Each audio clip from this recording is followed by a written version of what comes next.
So if you're a fan of Hamilton, you are going to love Mexodus. This groundbreaking musical combines history with hip-hop to explore the untold stories of enslaved people on the Underground Railroad to Mexico. Brian Quijada and Nigel D. Robinson give tour de force performances while using live looping to create a musical in real time. Mexodus is now playing at Mosaic Theater on 8th Street Northeast through June 15th. Get tickets at mosaictheater.org. That's mosaictheater.org.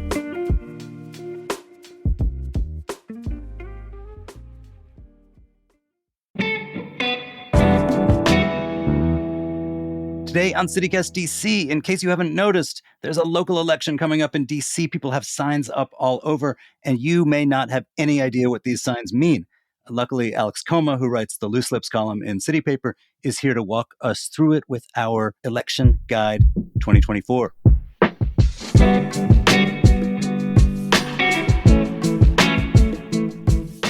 Today is Wednesday, May 29th. I'm Michael Schaefer, and here's what DC is talking about.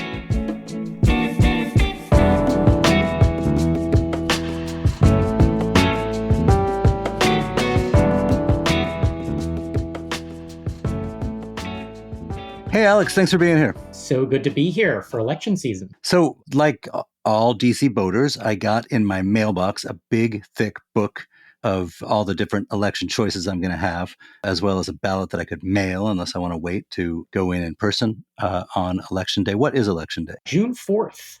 All right. So this is an off-year election, meaning the mayor is not on the ballot. It's also a primary election, but in the district, in a lot of places, that is tantamount to the general election. One of the things it means, though, is there tend to be like a ton of people on the ballot a lot. And maybe a little less this year, but one race where there's a lot is in Ward 7. Yeah, 10 candidates. Quite a few. Certainly not as many as it could be. You know, we've had like 20 running in open seat races before. But yeah, it's going to be a wild one. So Ward 7 is on the eastern side of the city. It has some very poor areas, some middle-class areas. It's been represented the last few years by Vince Gray, who was the former mayor, had been a council member before he was the mayor. And of the 10 people who want to succeed him, how do you figure out, as you know, as a reporter trying to figure out your time, how do you figure out which of those 10 are sort of viable candidates worth your close scrutiny? Yeah, I mean, it's worth saying that, you know, without any public polling of this race, I mean, we really have no idea what's about to happen. But that being said, you know, you look at the campaign finance reports, you talk to people who know things, and you can kind of at least take an educated guess, which is what I've tried to do. Most people that I've talked to say that there's generally 4 candidates who realistically could win.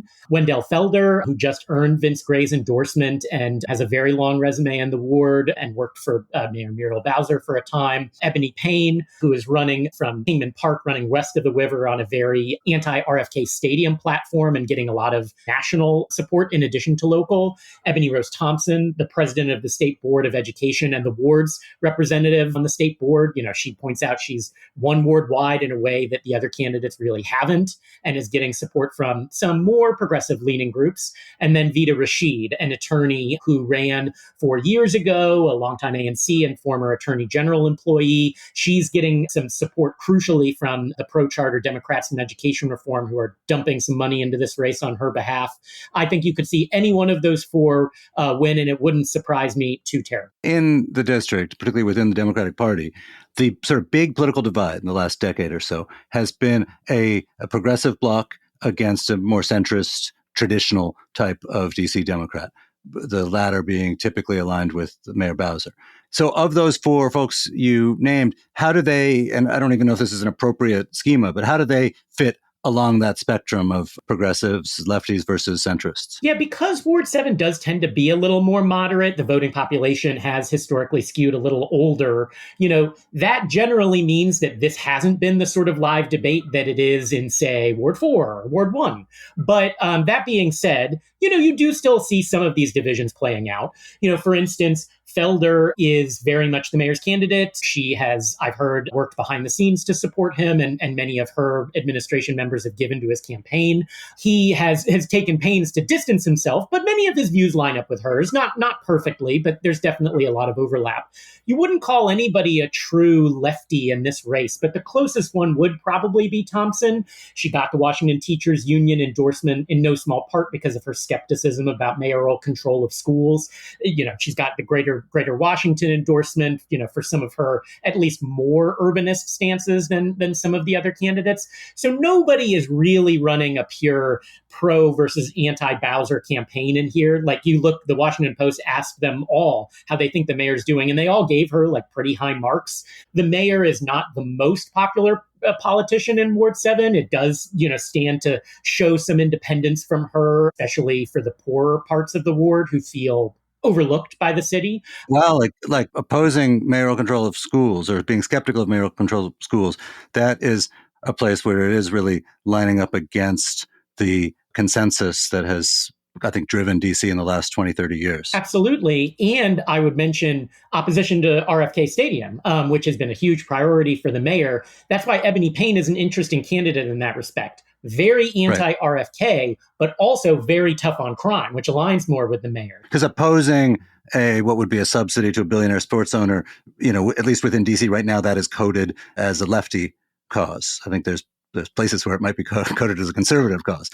But so the other way that, I think in a local race, a ward race, the candidates tend to try to differentiate themselves, besides this sort of lefty versus centrist thing, is, who is going to be a good constituent person, and answering the phone when a constituent calls about like potholes or something, that kind of knows no ideology. It's more like a temperament. Of these four you mentioned, or the rest of the race, are there folks who have resume items or histories that suggest they would be pretty good at that? Yeah, so much of this, as you say, has become about experience and identity more than, the particular policies. So Felder, he's the youngest of anyone. He's only 33, but he is sort of running based on, he's saying, I've got the combination of the long resume, the proof that I'm going to be responsive. He's a 4-term ANC, in addition to, having worked in community relations for the mayor in the ward, saying like, look, me, I've been around for a long time. Not an argument you normally see from a guy as young as he is.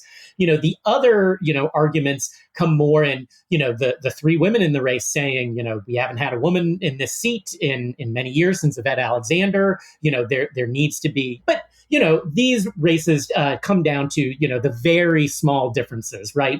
Christina Henderson was able to win in 2020 in no small part by saying, I'm the only, woman in this field of viable contenders. So, we're waiting to see what is going to end up making a difference. I mean, I mentioned someone like Thompson. She can credibly say, I was an ANC. You knew me when I ran ward wide 4 years ago. That proves I know how to, represent the ward. So these are questions of experience. And the older candidates are constantly telling me, they're saying, we're feeling left out. We're the ones who really have 20, 30, 40 years in the Wilson building. But so far that message really isn't resonating.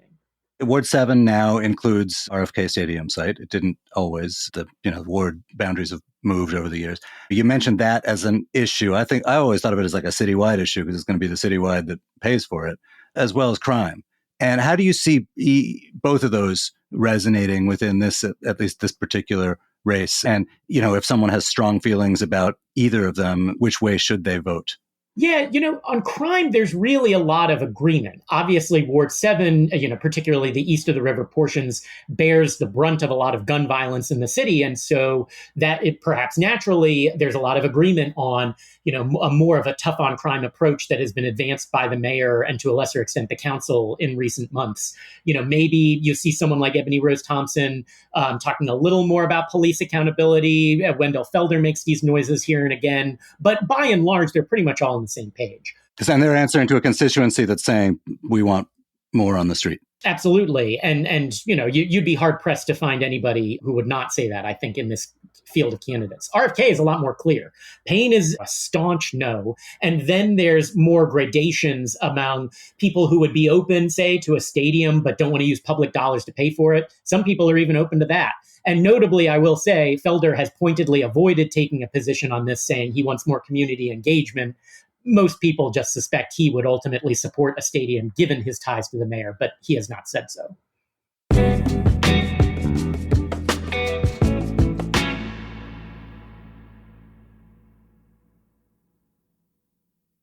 So there's also an election just south of Ward 7, the other ward that includes east of the river, DC. In Ward 8, there's actually an incumbent in that race, Trayon White, who's been a figure of a lot of controversy over his time. He's got a couple of challengers. Again, where do they sit politically? If we're thinking about the defining lefty versus centrist dynamic in the council, where do any of these candidates sit on that spectrum? Yeah, very similar to Ward 7 is it is not, because even Trayon White himself sort of vacillates between supporting progressive causes and supporting the mayor. There's not a clear divide, but if you were to just sort of see, who's backing who, you would probably say Salima Dofo. He's the ANC out of the Congress Heights area. He's attracted some progressive support. He, in particular, is a big proponent of transportation and housing measures that have won him like Greater Washington's endorsement, because he, loves going on Twitter and posting pictures of things that need to be fixed with 311 requests. It's that style of progressivism, and maybe not a tax the wealthy, defund the police. If you were to see a divide, it would be there. But even then, it's not very clear. Like Robin Branch is a great example of this. He takes a few more progressive positions, but, he worked for the mayor for many years and has definitely hewed a little closer to what you would term a moderates campaign. Whereas White, as I said, sort of, it depends on the issue. It could be either one. So I'm curious, since the last time there was an election, Ward 8, which was once just east of the river, has now, because the population had shrunk, so they've expanded the boundaries to keep the populations even. It now includes Navy Yard, very expensive, affluent area. How are the candidates responding to that, change in the constituency? And how do you see that dynamic affecting the messaging and how people might vote? Yeah, this is very similar to what's going on in Ward 7, which has also picked up more neighborhoods in the Hill East, Kingman Park area. I think as the redistricting process played out, a lot of people west of the river were hesitant about being added to these wards because of the perception that they don't get the same funding or same services. And so that has made it tricky for these political candidates to navigate. In Ward 8, none of these candidates' base is in Navy Yard. I mean, I think they know that nobody running from Navy Yard could win in, the rest of the ward. So therefore, you have these situations where they're trying to, bridge a gap, because there's still this question that we just don't know the answer to. How much of a difference will these voters make? Because on the one hand, there's not very many of them relative to the rest of the ward, but we do know that they, by virtue of being wealthier, whiter, tend to vote in higher numbers than the precincts east of the river. So maybe that really will make a difference. Most people I talk to in both wards are skeptical of that, but it's a constituency they have to reach out to in a way they didn't. Well, and is there a sense of what the priorities of, like, if you wanted to win that constituency while running in Ward 8, is there a sense of what people need to say to win it and what they are saying? Well, some of their concerns are quite similar. I mean, there has been, obviously, the violence that happens in Navy Yard is quite different from that which might happen in Bellevue. But that being said, there are still concerns about crime. And so in that way, those concerns overlap. However, you look at, say, the prices of housing and the type of housing available in Navy Yard, maybe more of their concerns are about dealing with all of the development that's happening. Whereas in other parts of the ward, they're saying, we haven't seen any new development, or the projects we have are not moving fast enough. How can you address this? What is the state of our schools, which are emptying out in the far southeast portions of the ward, compared to in Navy Yard, where they are filling up? I mean, these are quite different issues that they'll have to tackle. There's one other ward race I wanted to ask you about. It's in Ward 4, which is kind of the top of the DC diamond. There's an incumbent there, too. There's only one major challenger. So the incumbent is Janice Lewis George, who is one of the progressives on the council, has clashed a lot with Mayor Bowser, who happens to be a former Ward 4 rep herself. Can you explain that race, who she's up against, and what the dynamics of that are? Yeah. So as you say, Lewis George sort of, with Alyssa Silverman off the council, maybe the foremost standard bearer of the left flank in DC politics. A lot of people therefore expected, especially after she beat the mayor's handpicked successor in Ward 4, Brandon Todd, 4 years ago, that she would face a really significant challenge.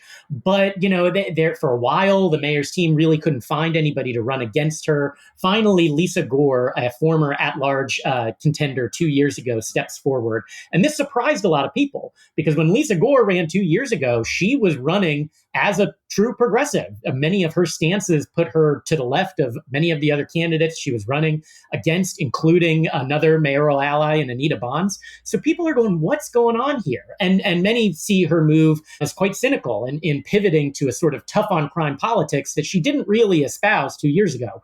but that she thought might be sort of advantageous to her, considering the fact that Louis George came to prominence as a critic of the Metropolitan Police Department, asking for more accountability in the wake of the George Floyd movement. And so you're sort of seeing this play out in the race, where even the third challenger, Paul Johnson, a former Petworth ANC, and Lisa Gore, both trying to attack Louis George, saying she's catering to criminals and stuff like that. And the question really is how effective that will be. It really doesn't seem like either of them have gained all that much traction.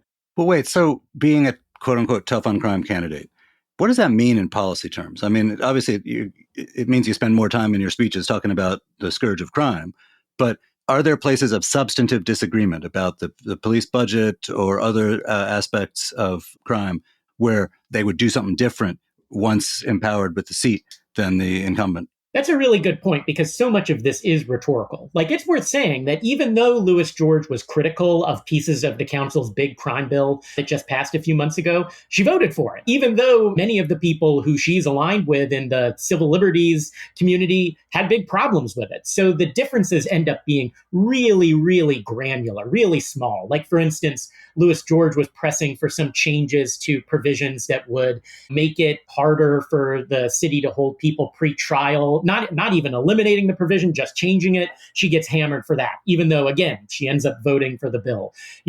Is Louis George the biggest proponent of more cops on the street? I think she would tell you that she supports more police officers, but because she is not doing it as vocally, as forcefully as Lisa Gore is doing, then therefore, they tar her with the soft on crime label. But it's worth remembering, like, Louis George is a former prosecutor. She's far from a police abolitionist. So it is kind of amusing to see these attacks still coming, mostly because it's all about how she talks about the issues. Do you get the sense that she's vulnerable? I mean, I think ward members of the council tend to get crosswise with their constituents, either when there's a sense that they've sort of dropped the ball on the basic pothole stuff, or when there's like a big ideological chasm opens up.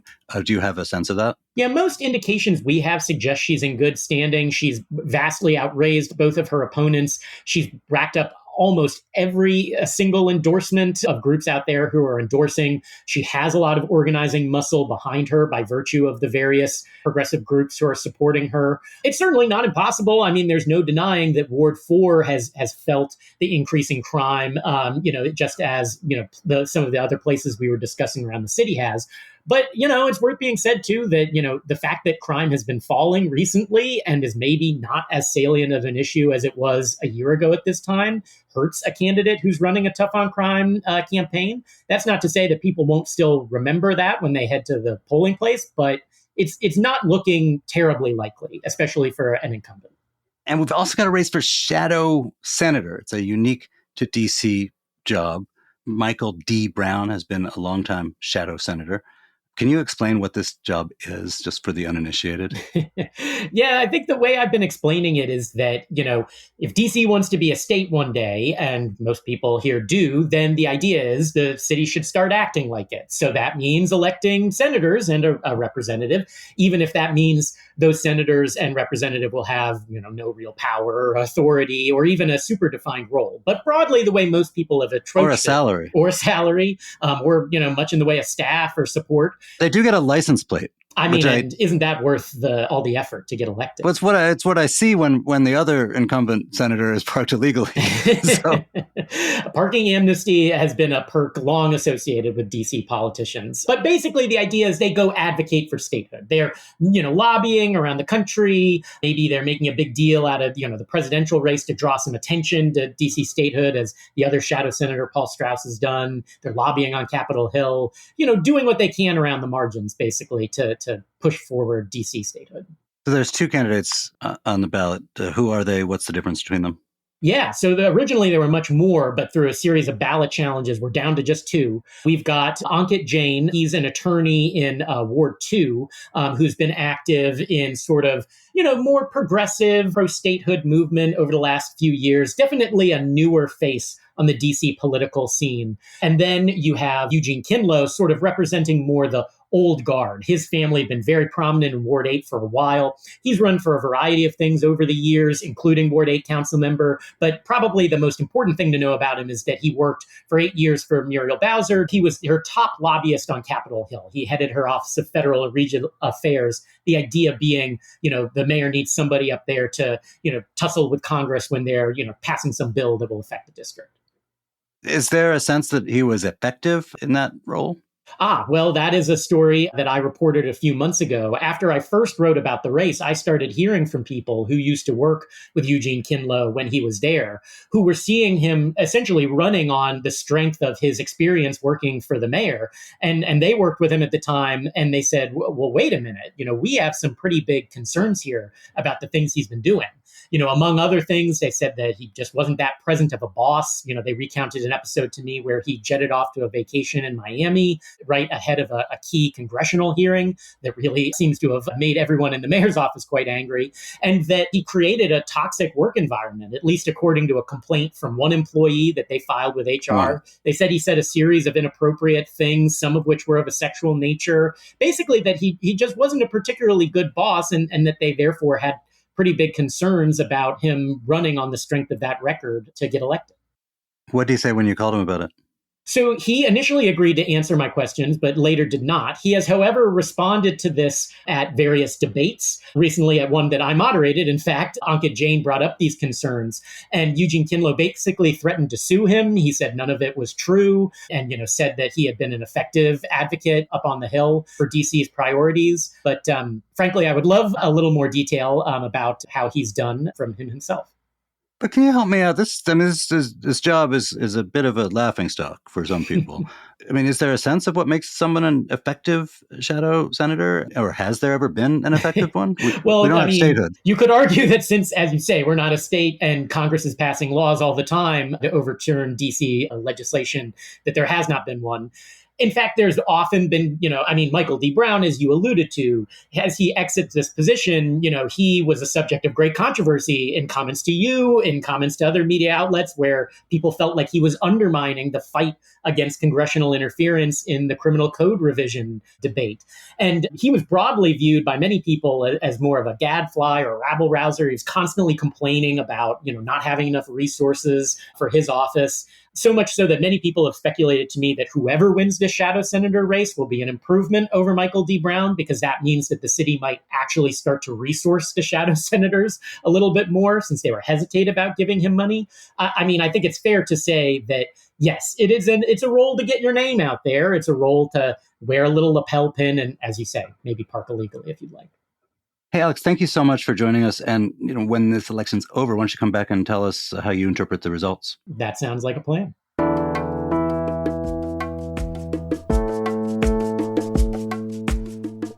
And that is all for today here on CityCast DC. If you enjoyed the show, why not tell a friend, rate the show, leave us a review, and for heaven's sake, subscribe to our morning newsletter. We'll be back tomorrow morning with more news from around the city. Bye.